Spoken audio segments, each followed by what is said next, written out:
those 4 months, I really had to swim in the deep end. My documents don't have a signature, don't have an approval, nothing. Nothing is done. It's year 2 junior to study for an MBA. And I was fired.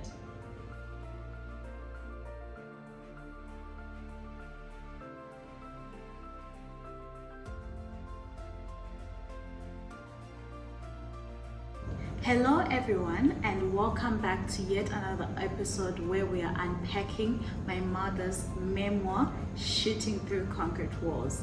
We are on episode 3 of the unpacking, so if you haven't watched episode 1 and episode 2, do make sure to check them out because there's so much to learn, so much that we've shared from my mother's experience. We were talking about how you were struggling to get a job that was in line with what you had studied, and we spoke about your experience as a high school teacher.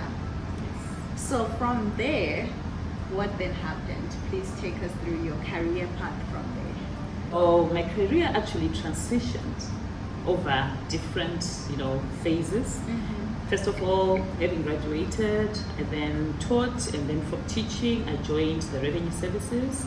Then from the revenue services, I didn't last there a year. I then got a job as an accountant for a microfinance company.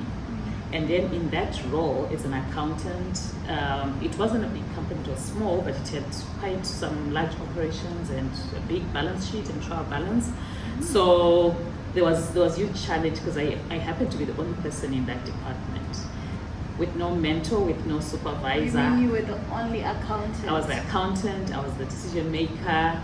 I just needed to present the finances. I was the data capturer, and I was the one presenting the management accounts to the board. That is a lot of responsibilities for a new person who doesn't have prior knowledge of working in the accounting industry, because revenue services, for those who don't know, is like taxation and customs duty. Yes. Yeah. So I didn't have a mentor, which was quite a challenge. If I needed to ask someone questions, I ended up going to my other network outside of the corporate. If I hit roadblocks, I'll then ask other accountants or finance to say, in a situation like this, how would you deal with this? So that took a lot of bravery for you, I can imagine. Yeah. Knowing that you don't have prior experience, first of all, you had to bet on yourself, like believe in yourself a lot to even take that interview. It was just like sink or swim.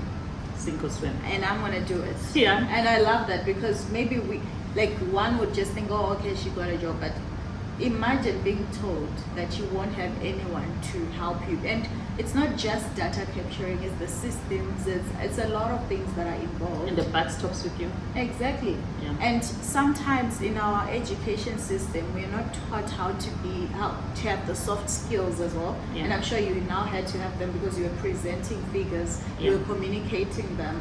So it wasn't just about your numbers balancing. It was also the ability to translate them to other people who don't understand what numbers mean. I think thankfully for the teaching aspect and my career path, the teaching aspect helped. The presentation, the communication, wasn't much of a challenge. Which goes back to episode 2 when we were talking about being able to take any opportunity and being open-minded about it, because now we're starting to see how all these different qualities are coming through in different phases of your life. Yeah, they actually ended up complementing each other. One skill learned from this role added value to the next role that I worked in. That took a lot of me learning outside of the workspace, after hours at home, trying to understand the system, trying to understand processes, and there's a lot of research that I did. There's a lot of calling people to say, how do you work, how do you do this, how do you do this? So in those 4 months, I really had to swim in the deep end. Wow. I literally swam in the deep end, and things that it was like, for people that have done accounting, it was like an incomplete record kind of situation where there is a lot of information lying around. That is not structured. Structured, so I needed to put structures in place as well. So by the time then I saw a position 4 months down the line in another corporate, big organization, and then I applied for it. It was more structured, bigger, more functions, more processes. And then I applied for it, and I communicated that I've been working for this company doing this, and they interviewed me and offered me a job. And I'm sure you had like a higher caliber of qualities than probably what they were looking for, because were you going in for a senior role? It was like an intermediate role. But Because you they were had young. already been working at sort of a senior role, even though the Exactly. company was smaller. Yeah, it was a smaller company working at a senior role. Well, not senior, but Senior exactly. in terms of your responsibilities. Yes, not, exactly. You know, sometimes they don't give you the title senior, but you know you're doing senior, Exactly. you know, tasks. Exactly. Yeah. So I then went into this next, after 4 months, got a job in this big corporation. More structures, more responsibility, but more system. It was bigger. So obviously the experience and the lessons, the tough lessons that I had obtained or learned in the previous job, Yes. helped me. Exactly. Yeah, exactly. Yes. Exactly. I'm sure if I had not taken the leap into this other smaller organization, Yes. I wouldn't have been equipped to go into this big organization. Yes. The skills that I gained, I wouldn't have had them. Yeah. So in this big organization, obviously, it was one of those, like I said, big corporates, more benefits, you know. I can imagine, because I know the name of the company, but we obviously won't mention it. Yeah. And it's still like a big corporation even till now in other countries. I know it's also there in South Africa. So I can imagine how excited you must have been. You mentioned that you were gonna get education funding. Yes. What were some of the benefits you were looking School forward fees to? for you from that time you were in primary school, Mhm. so your school fees was going to be paid Wow. for as long as I was in an employee, but obviously at a certain percentage of my annual, Yeah. but it was quite a substantial Yeah. amount. So your school fees was going to be paid. There was opportunities for them purchasing vehicles for their staff. Wow. Opportunities to just, you know, personal loans if you need a personal loan. They would, so they were like you And said, houses as well. Yes, there. they would kind of like contribute. Yeah, there was a Wow. contribution to a housing allowance. So it was quite exciting, especially the educational funding part of it. You would, if you wanted to increase or to further your studies, your tuition would be paid for. Wow. No percentage, your tuition would be paid for. Wow. But so that was quite exciting. And I I'm was- sure you were eager because you are someone who's always looking for the next opportunity. the next opportunity, any opportunity to grow, Yeah. taking lessons from anything, Oh my grasping word. lessons from anything. You were eyeing that Yeah, opportunity. I was eyeing the opportunity. Yes, and then what then took place from there? Then initially I was doing some studies on my own, and then I got an opportunity to study for a master's, an MBA, which I grasped with both hands, applied, got accepted, Wow. got my registration documents, completed all the paperwork required. I was working, mind you, I was working in the accounts department. Yes. So all the requests for payments would come through the office I was working. Wow. And I was working with a team of people, some were my subordinates. So whether the paperwork was coming, it would pass through my desk. I would also yes. process. So any payments that were made, all the incomes that were coming, You'd also approve. they would it come does, through my yeah. desk as well. I would have some input or processing. So any payments that came through my desk, Wow. obviously would escalate to the final approvers, but they would also pass through my desk. So now it's my turn. I've been processing payments for everybody else in the company. Anybody to who study. everybody, yeah, whatever payments, including study. Opportunity comes, I apply, I get accepted, I take the registration documents, and then I obviously then escalate them to the next person because I can't approve my own papers. I send them to the next person in line, who's my supervisor. And word says they then took them to HR. So the supervisor didn't approve, didn't sign, didn't do anything. They just took my papers, escalated them to HR. HR took them to the next person. So they were just being passed on from desk to desk, from office to office, until I got a phone call a few days later from the PA to the senior executive in the finance department to say, Usually were all payments taken to the PA? yes, Was that the yeah, usual it was. Okay. So they'll come through the office, come through my desk, go to the next supervisor, they approve, they go to the finance manager, they approve, they go to the CFO, but the CFO had a PA, so the papers will be left at the PA's desk. Then when they approve the PA will then call you to say, come and get your papers. So I get a call from the PA to say, come take your documents. By the time I go there, My documents don't have a signature, don't have an approval, nothing. Nothing is done. And then I'm like, okay, what does this mean? And then the response I got is, you're too junior to study for an MBA. What? They You're too junior. They couldn't even try to find a better reason. You're too junior to study for an MBA. I'm like, okay, explain to me what junior means. Does junior, are you talking junior in terms of age? Because I think I was like 28, 29, Yeah. there or about. Are you saying I'm too junior because of age? Are you saying I'm too junior because of my role? Are you saying I'm too junior because of my grade in the company? Because there are a lot of people at the same grade as I am who are doing different types of master's degrees that we are funding. That I have actually processed. That I have processed. So what is your criteria for saying I am junior when everybody else is studying for whatever programs they want and nothing is being said? But when it comes to my So turn, were there other people doing MBAs or just other master's degrees? it was other master's degree. Like what? Masters in finance, masters in business, masters in... Which is still equally kind of really like useful. Yeah. And the other interesting thing, I had stayed, I think by that time I had stayed in the organization more than a year. Oh, so it wasn't even just it wasn't even after probation. So a few months before then, a new person had actually been enrolled into the company. Before they even finished their 3 months probation, on my desk I received documents, applications for them to get funding. So because I knew the process, I went and asked, I'm like, this person is not still on probation and there's this request. They're like, yeah, there was a waiver. They probably negotiated a better deal with their divisional manager. So their payment was approved. Wow. So imagine how it felt. People at the same level, same grade as you, getting funding, and you are told that you're too junior. I just want to further my studies. I just want to be a better resource for the organization. Yeah. So yeah, then there was an uphill task for me. That's a hard one to take in, because then it just means that the company didn't have the best interest for you. Because it's not like you were trying to do anything sinister. It's obtaining education. It was going to help the company. Yeah. Even like I don't understand. It's a tough one. Yeah. I'm sure It was a tough pill to swallow.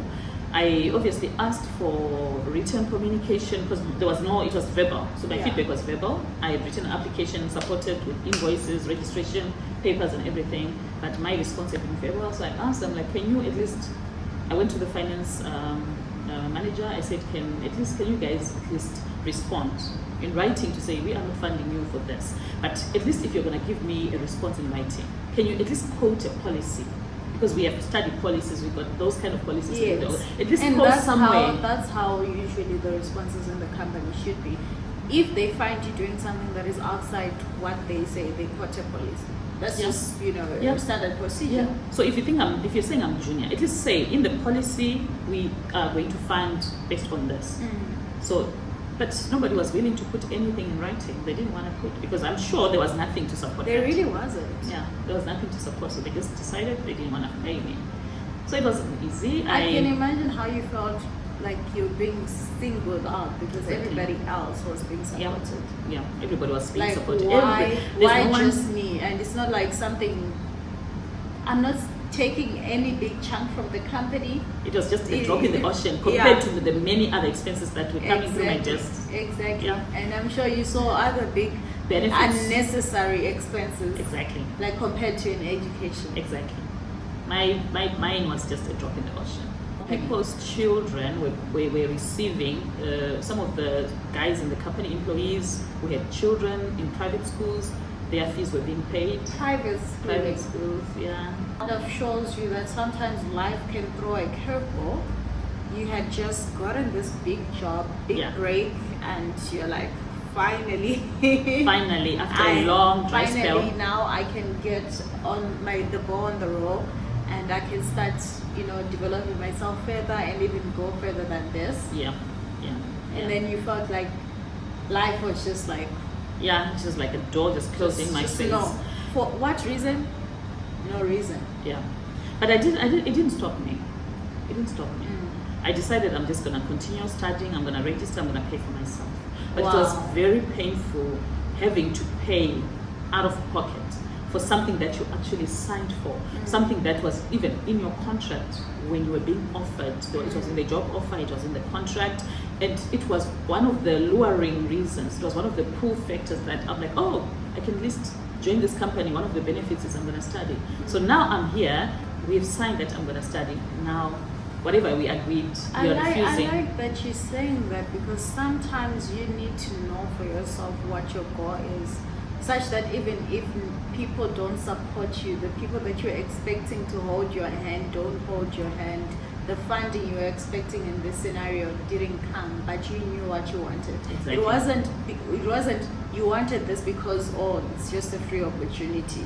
It was, you want this because you want to develop yourself. I wanted to develop So myself. it's knowing who you are, knowing where you're going, knowing your goals, so that nothing can deter you from that. Exactly. So I really love that you actually have highlighted that for people to take note of it, that you didn't stop, and you didn't matter whether someone helped you or not, you were still gonna stay focused on what you had set your mind on. Yeah, so I started going, it was a program that needed me to go for evening classes, weekend classes, so after work I'll go attend classes, weekends I'll be attending classes on Saturday. I wonder, did they catch wind of this?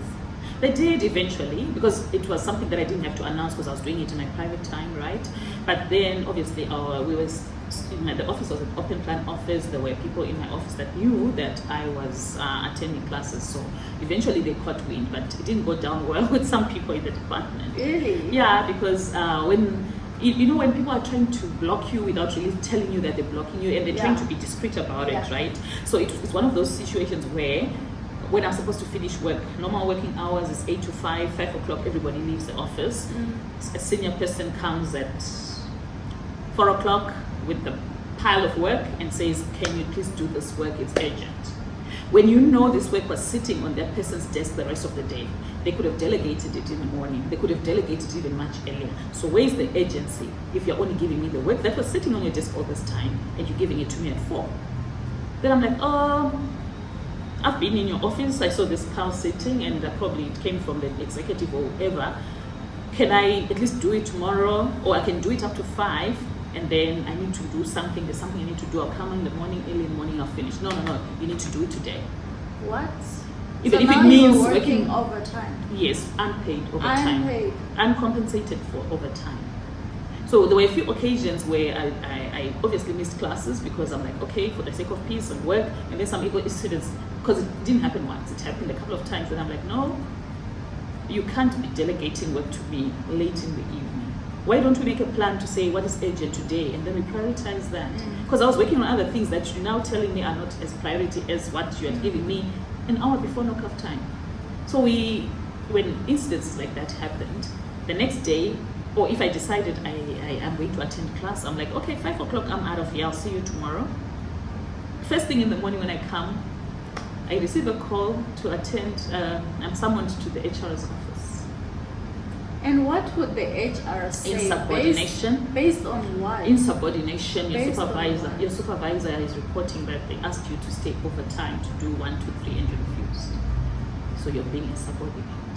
And then I'm like, but is that an urgent piece of work? Was it really urgent? Is it deadline driven? What's the deadline? And why is it the supervisor keeps giving you work at 4? Exactly. So I would raise issues like that, but it just seemed to be falling on deaf ears. So this seemed to be like a caucus of... Yeah, I guess I'm not sure exactly, because I would be assuming that that's what was happening. That's what it looked like. Whether my supervisor and the person in HR were on the same side, and they'd already felt maybe they felt threatened. I don't know. Oh yeah, one thing I didn't highlight is my supervisor. Not that it's got any bearing, but it could have been. He had a qualification. If you look at grades or weight, his qualification was lower than mine.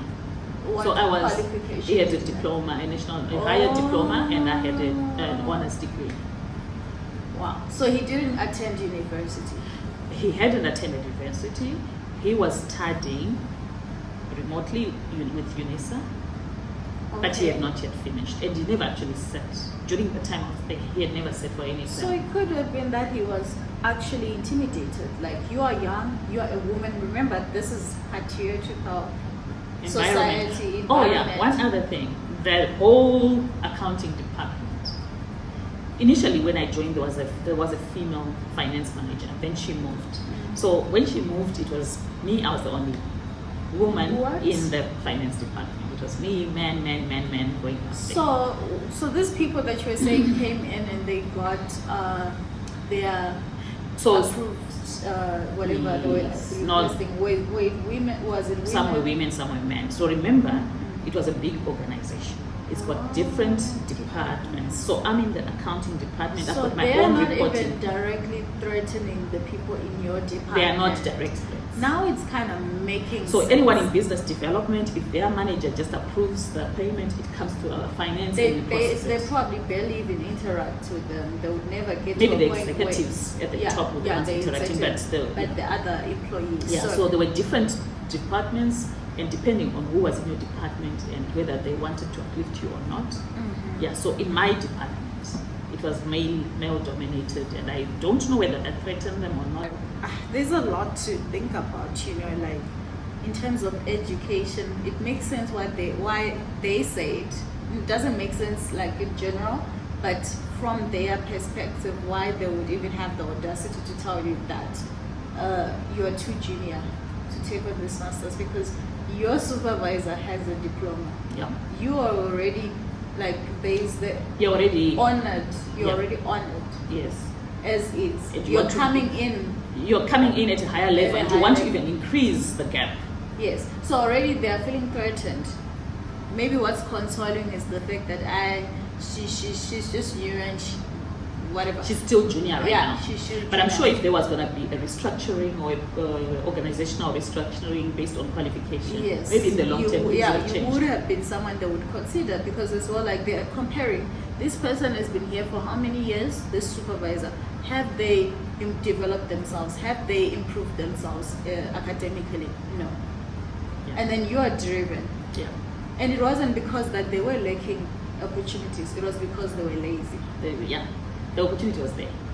They were lazy to pursue they were already enrolled. They Yeah. were just not finishing. Yeah. So we're gonna call a spade a spade. It wasn't because you were like favored or advantaged, like you had more advantage. It was just they were lazy and they felt threatened, but they didn't want to do anything to make themselves be higher. Yeah. They would rather have put you or stamped you down. Yeah. You And don't want to do something about yourself, but you don't want other people to do something about Exactly. themselves, so you pull them down. And it was an insecurity that like it just made them react in this way and do all these things that you didn't deserve. Yeah. Very unfortunate. Wow. It's funny how things like that can actually just happen. No one really fixes it. Yeah, maybe the how do you pronounce this? Patriarchy. The environment is male dominated. Men hold the shots at that time. So these HR people were also males or females? So interestingly, there was a lady in the HR, and then there were other gentlemen. But obviously, the executive was a gentleman, and then the other people were female. So I can't explain why she would then also jump and bring me to task when my supervisor reported me without Maybe- really looking at both sides. I don't know, but it was always like one-sided. It's knowing who calls the shots, who has connections. And sometimes people choose to turn a blind eye because they know they will also be implicated. Oh. Because she won't have backup either. She may be like, no, and then they'll also call her insubordinate. Okay, I guess. So, now looking at it from the outside point, she probably chose the side that has power, the side that's going to keep her in position. So, Wow. yeah, That's deep. right? Yeah, that's deep. People, it's like survival of the fittest sometimes, or they just Yeah, but what you're saying, it happens even in life in general. People know what is right. People know what is wrong. But sometimes they just turn a blind eye to those that are doing wrong. They don't call them out because they don't want to suffer the consequences, or they don't want to be blamed because. Yes. What then transpired after that? After all of that? So a year took a year. I went for studies and lectures, did assignments, attended my MBA classes for a year and a half. And I was now almost due to start my dissertation when one day I just decided, you know what, this is so unfair. I think maybe my finances were not looking good at that time, and I was just like, but this is so unfair. Why am I finishing my MBA and paying for myself? Why don't I maybe just find a way of asking them to revisit my case? And I had a bit of support from people that I consulted. They said, no, just find a way of revisiting. Maybe, because just before that, we had gone to a staff meeting and the head of the organization was advising that his office was an open door. This was open door. There was an open door policy, and if anybody had an issue with anything, feel free to come to my office and let me know. So I'm like, oh, okay. Since I have this issue that I feel a bit unhappy about, why don't I go and speak to the head of the organization? He has an open door policy. He's approachable. He has just advised us. And I did. So one day on a Friday evening, I had finished work late. It was probably later on 7 in the evening. I'm walking out of the building, bump into the head. You just happened to bump into I bumped on into that him fateful on that. Friday. It was a fateful Friday. It was a fateful Friday. So I bump into him at the foyer, just next to the reception. He's also leaving his office. I'm leaving. I'm like, oh, hello, sir. And then I told him my story. I'm like, there's this issue. Please advise me how I can go about it. I haven't received funding. I've been declined funding, but everybody else in the organization is getting funding, and I want to know how I can work around it. And he's like, okay, go ahead, and when next week, write a letter, but don't complain. Just write a letter and say I'm requesting you to revisit my application, which I did. The next Monday, I wrote my letter. Please revisit. I'm requesting that you revisit my application for funding. Same thing happened. It went to my supervisor. It was taken to HR. It was taken to the finance manager. It was taken to the HR executive. It was just being posted from pillar to post. So I'm not sure what happened in the background. I'm sitting in my office doing my work, knowing that I've left the letter out of, I've just sent the letter. It's in the system. 3 days later, I received a phone call from the PA to the HR executive.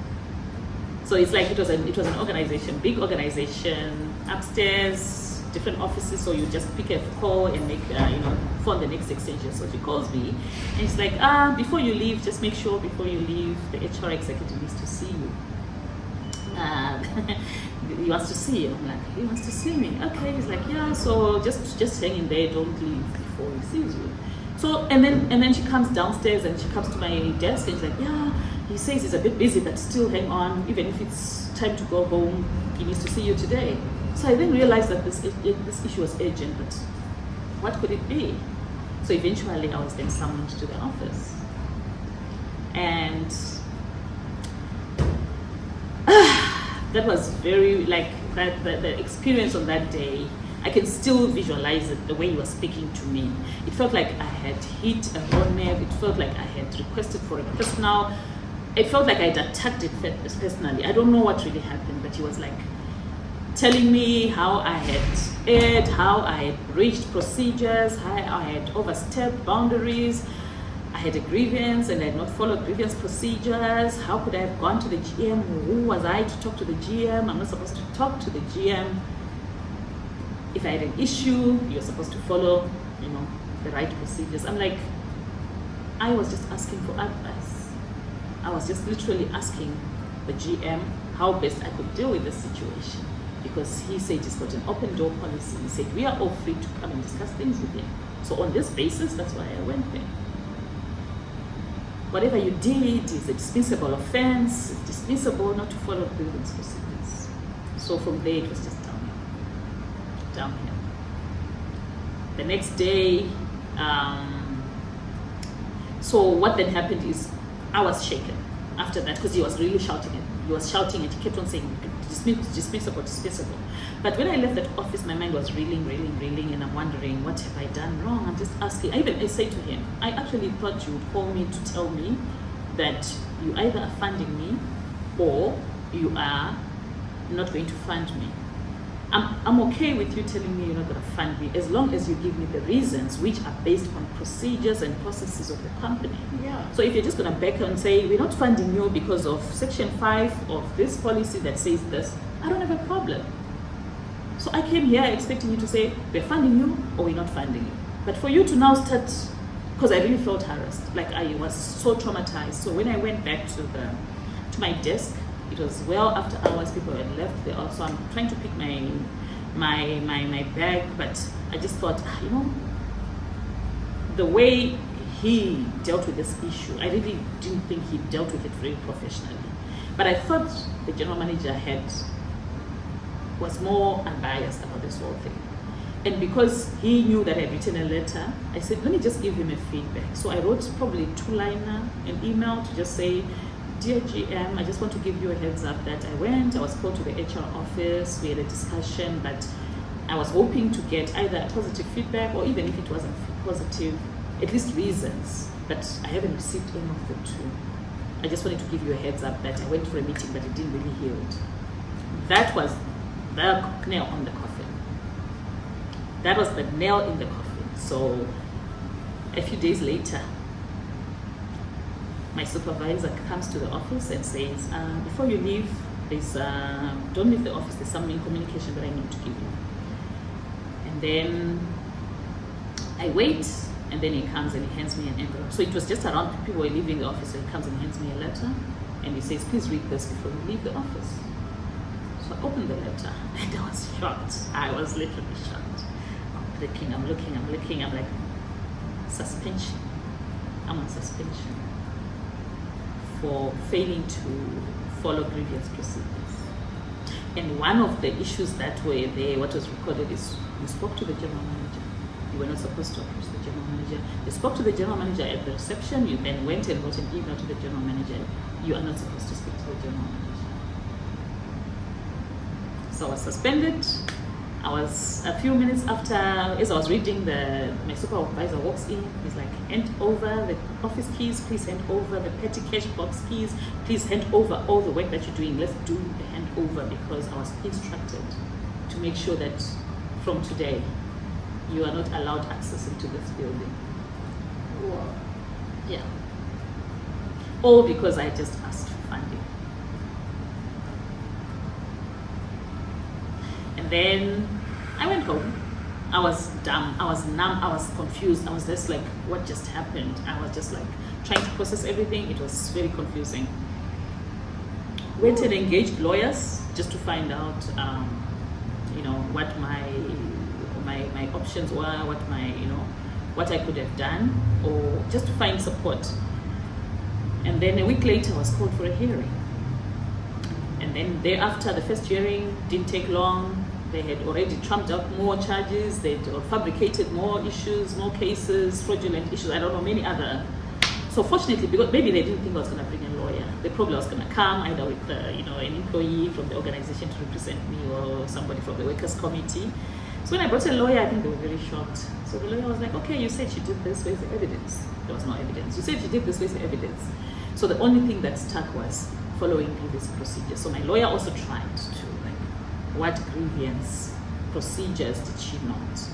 Don't you also have a policy that somebody can talk to somebody freely in the organization about anything?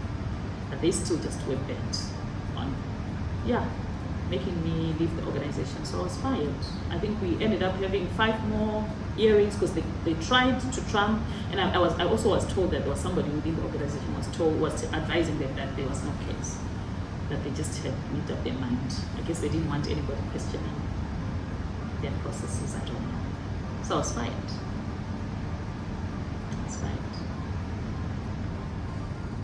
Wow.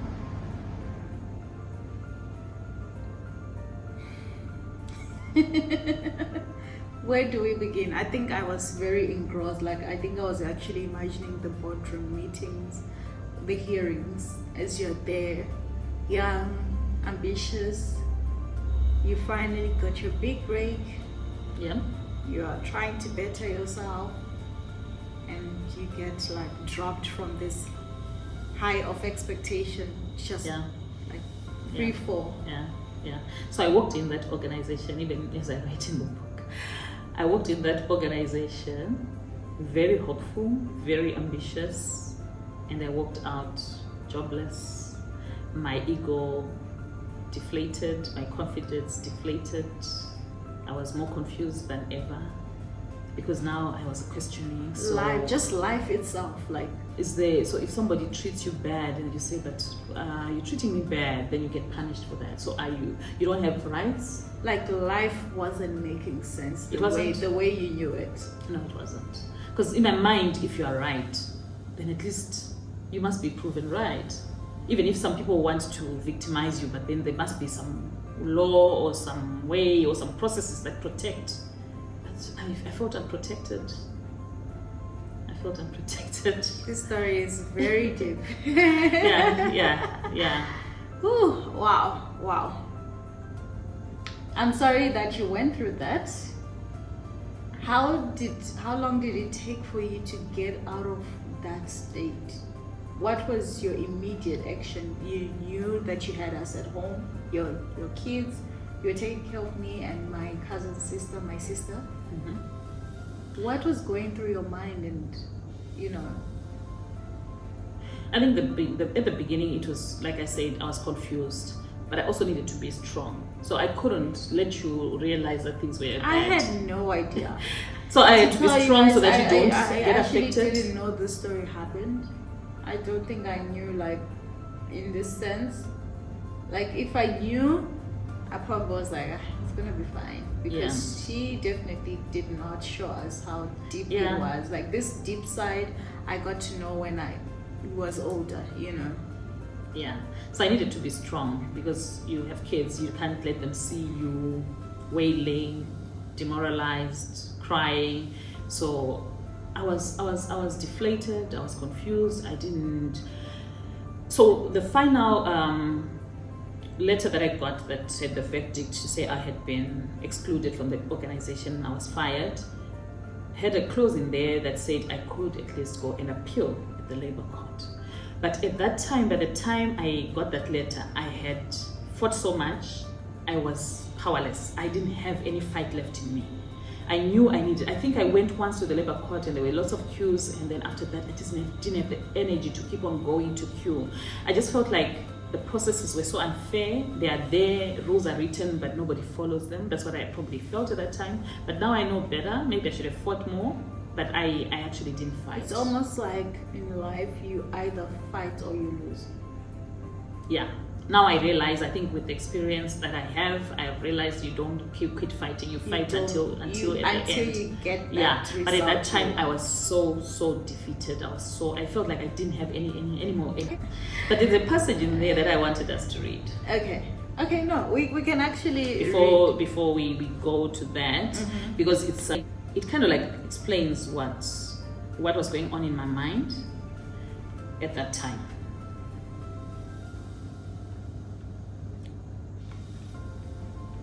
I put a marker on that.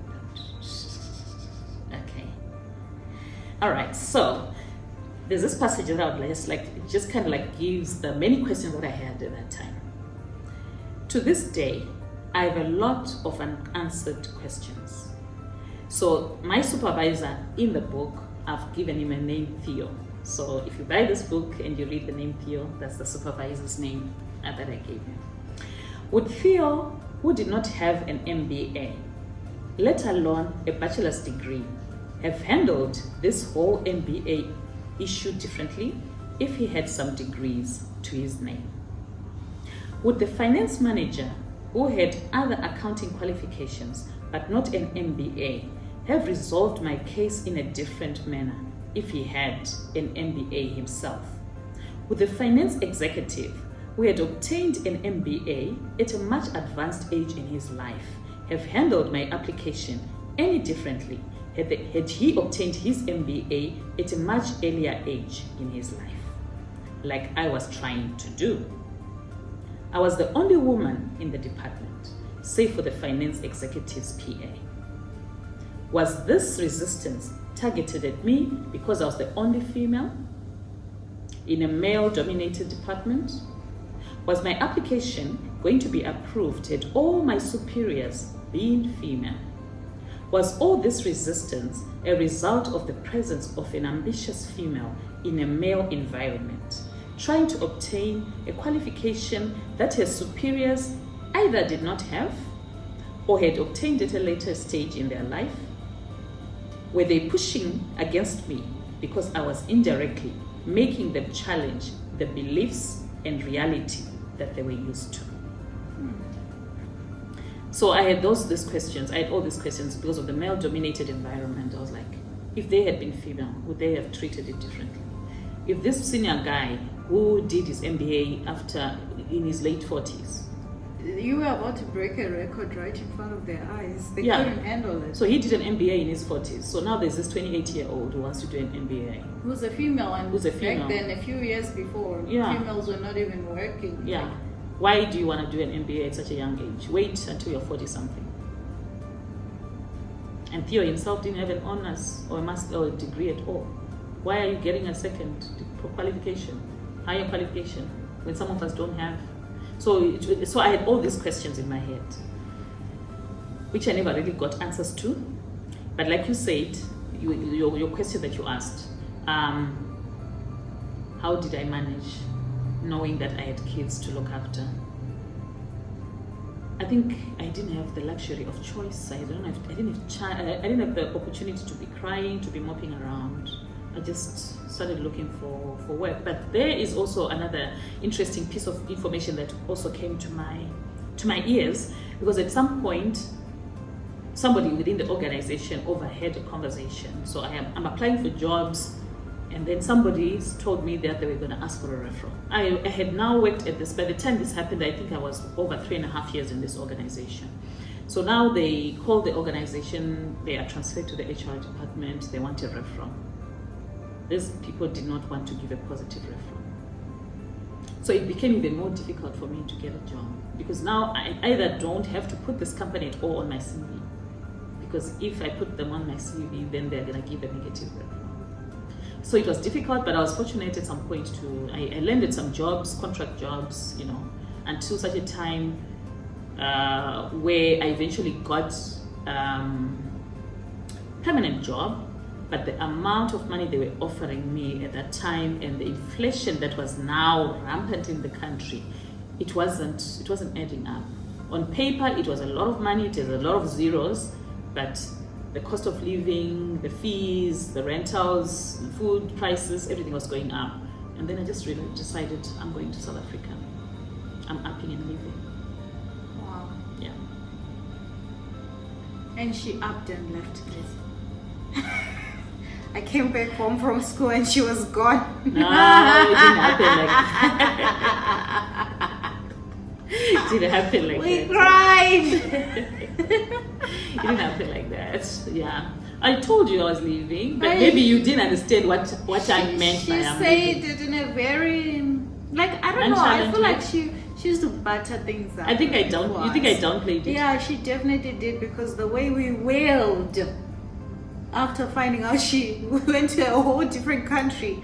Maybe I used to tell you I'm leaving to go somewhere to, work and better our lives, but you probably didn't understand. We didn't know when she would come back. Probably December. I think you left around May, or I don't know. I left in March. And came back in December. Oh, we were hurt, but we kind of knew that things must have gotten that bad. I feel like by then we kind of started realizing that, okay, maybe there was no choice. But still, we didn't know the details of what had transpired and how much she had gone through. We just knew that things were tough.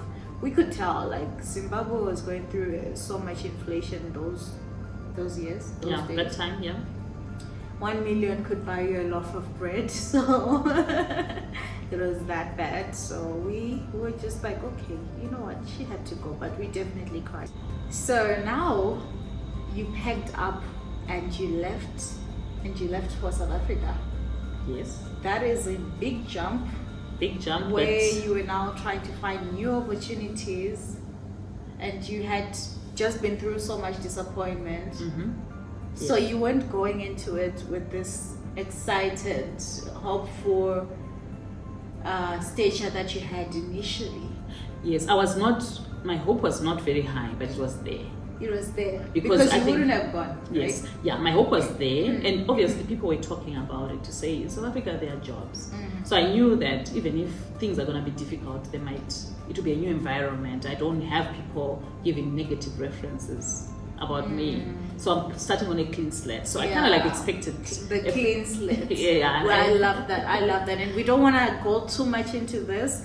If you want to know what then took place in South Africa, how she settled and how she established herself, because she's been in South Africa from then, and that was 2007 2007. to date. Yes. Wow. So if you're interested in that story, because it also has a lot of shooting through Moments. moments. Lots of concrete walls, lots of shooting through moments. Yes. Yeah. So Yeah. if you're interested in hearing this one, if I were you, I would stay tuned. I would like stay on her YouTube channel. Yeah. So if you're interested in that, make sure to catch the next episode, episode 4. And yeah, what a lovely breakdown. We actually discovered new things, new ways of thinking. Exactly. Yeah, I loved it. I've got closure. I used to always Yes, wonder closure. why, as a woman, she Yeah. didn't support me. Yes. Why did she really side with the other guys and leave me, Yeah. unsupported? But at least now I have some bit of some closure. Which is awesome, and Yeah. that's also part of this. As Yeah, we are yeah, encouraging yeah. people, we are also getting closure. Yeah. All Awesome.